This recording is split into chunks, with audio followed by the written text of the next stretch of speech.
ఈ బాక్ష్య చిహ్నాలన్నీ నీకు నిష్ఠ కుదిరేలా చెయ్యడానికి, వాటిని ఖండించట్లేదు నేను. గమనించండి, నియమం ఉంటే నిష్ఠ ఉంటుంది. బాబు స్నానం చేయి, రుద్రాక్షల మెడలో వేసుకో, కాస్త పవిత్రంగా ఉండు, ఓ చోట కూర్చో, ఏదో 108 అయ్యే వరకు లెక్క పెట్టి దండ పుచ్చుకొని ఎందుకు ఆ లెక్క లేదనుకోండి, వీడు 10ంటికే మానేస్తాడు. లెక్క ఇది ఎంతవరకు అంటే 25 ఏళ్ల 30 ఏళ్ల కుర్రాళ్ళకి వాళ్ళకి మనస్సు నిలబడదు కాబట్టి జాగ్రత్తగా ఏదో చెప్పడం కోసం, అభ్యాసం కోసం చేశారు.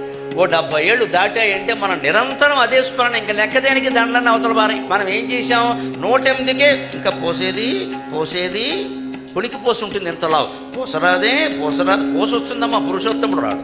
ఆకలిసి ఆవురావురమని అన్నం తినేవాడు ఎవడన్నా ముద్దలు లెక్కెట్టాడు. నిద్రపోయి ఉయ్యాలలోంచి లేచిన పిల్లాడిని తల్లి ఆబగా ముద్దు పెట్టుకుంటుంది, ఆవిడ ముద్దులు లెక్క పెట్టింది. నా దేశ స్వాతంత్రం కోసం, నా దేశాన్ని ఉగ్రవాదుల నుంచి కాపాడటం కోసం కాశ్మీర్ సరిహద్దుల్లో ఉండి పోరాడుతున్న సైనికులు ఎవరైనా శరీరానికి పడిన గాయాలు లెక్క పెట్టారా? మనం పోసలెలా లెక్క పెడుతున్నామండి. మన బుద్ధి ఇప్పుడు మారుతుంది.